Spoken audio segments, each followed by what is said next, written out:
Hola, ¿qué tal? Bienvenidos a este análisis a fondo. Hoy vamos a desentrañar un tema que, la verdad, es increíblemente complejo, pero fascinante. Vamos a sumergirnos en la crisis histórica del ICES Tecali en Mexicali, un caso donde se cruzan la política sindical, la burocracia médica y las finanzas municipales.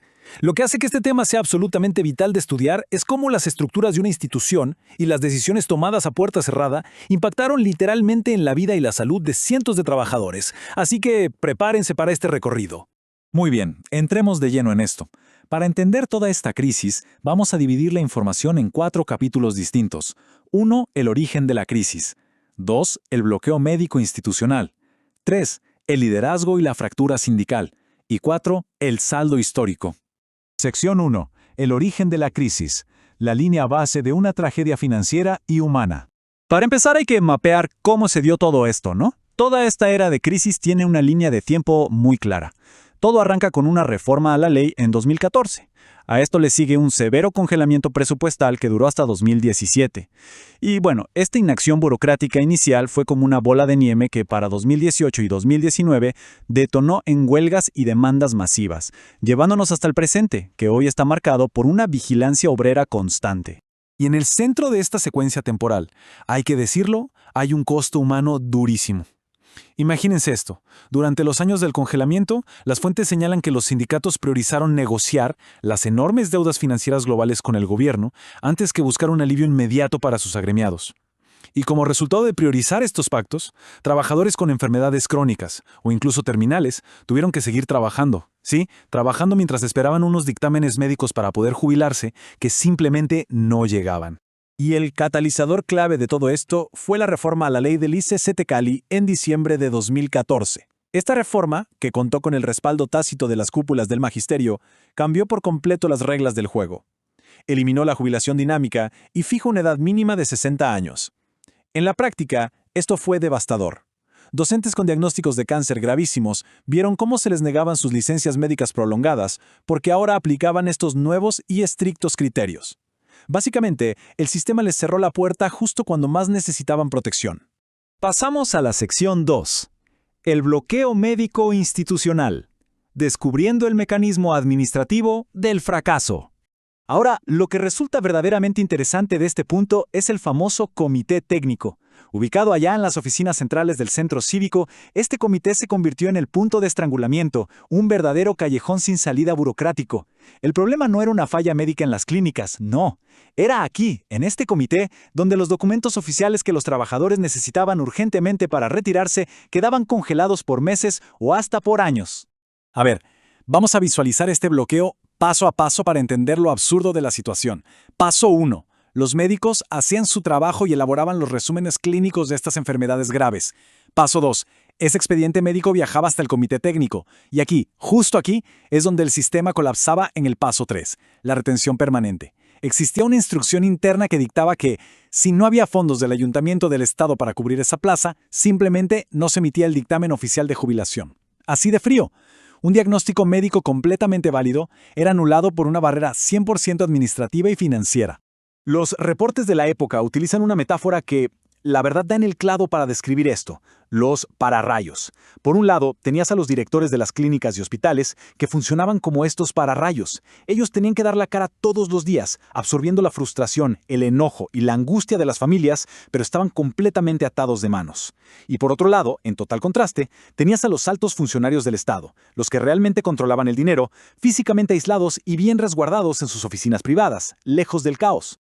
Llegamos a la sección 3, liderazgo y fractura sindical, acciones, consecuencias y colapso sindical. 900 millones. Así como lo escuchan. Esta cifra monumental representa los pesos en cuotas sindicales que simplemente faltaban.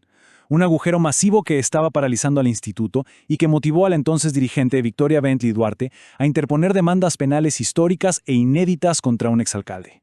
Era una medida extrema para una crisis extrema. Pero claro, iniciar demandas legales fue solo una parte de la historia. Si analizamos la trayectoria de Bentley Duarte de manera objetiva, vemos que su gestión enfrentó unas críticas internas durísimas. Y los reportes indican que el verdadero punto de quiebre se dio cuando ella aceptó una candidatura política por el PAN, que casualmente era el mismo partido en el poder estatal en ese momento. Para la base sindical, ver este movimiento político en medio de semejante crisis fue percibido, sin rodeos, como una traición directa. Y bueno, esto culminó en acusaciones gravísimas y en un conflicto político tremendo. Y esto ilustra a la perfección el nivel de desesperación al que se llegó, 87%. Ese era el nivel de desabasto de medicamentos para cáncer y problemas renales durante los paros del año 2019. O sea, un hospital intentando salvar vidas operando con apenas el 13% de sus medicamentos críticos. Esto ya no era un tema de pensiones o jubilaciones, esto se había convertido en una crisis de supervivencia inmediata para los pacientes. Entonces, ante este desabasto casi total, es cuando surge un nuevo liderazgo en 2019, encabezado por Lázaro Mosqueda. Y él decide llevar las cosas al límite. Inició paros totales y bloqueos, con una exigencia única, el abasto urgente de medicamentos. Pero, lamentablemente, las consecuencias de esta lucha tan intensa fueron explosivas. Toda esta presión generó una fragmentación interna catastrófica. La base de trabajadores se dividió en grupos rivales. Hubo episodios de violencia física en las instalaciones, y al final, las autoridades laborales desconocieron legalmente a la dirigencia.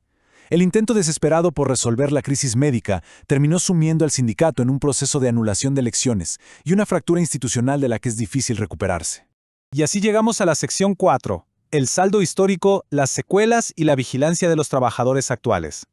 Todo este caso nos deja una lección fundamental, que queda plasmada en los documentos con una conclusión muy contundente. Cito: la memoria colectiva y la justicia social demandan que estas prácticas nefastas jamás se repitan. Los trabajadores enfermos no pueden ser moneda de cambio en negociaciones políticas. Y vaya que es cierto. Es el reclamo histórico de que la salud, la vida humana, jamás, bajo ninguna circunstancia, debe subordinarse a pactos financieros hechos a puerta cerrada. Entonces, ¿cuál es el resultado de todo esto? Pues un panorama laboral que cambió para siempre. Hoy en día, vemos sindicatos que siguen profundamente fracturados y una desconfianza inmensa, palpable, entre las bases. Pero ojo, porque esto también despertó algo vital, una movilización obrera sumamente activa. Hoy los trabajadores tienen cero tolerancia a las negociaciones a escondidas. Cualquier asomo de manipular las pensiones o los servicios médicos se topa con una respuesta inmediata de una base trabajadora que hoy más que nunca mantiene una vigilancia estricta. Sin embargo, a pesar de todo lo que se ha aprendido y de la resistencia que existe hoy, siempre hay reportes y rumores de que ciertas prácticas opacas intentan asomarse de nuevo lejos del ojo público. Lo que nos deja con una pregunta crítica. No solo para Mexicali, sino para el futuro de cualquier democracia sindical. ¿Se repetirán las prácticas a puerta cerrada? Es una reflexión y una advertencia sobre por qué nunca podemos bajar la guardia cuando se trata de las instituciones que administran nuestra salud y nuestro futuro. Muchas gracias por acompañarnos en este análisis.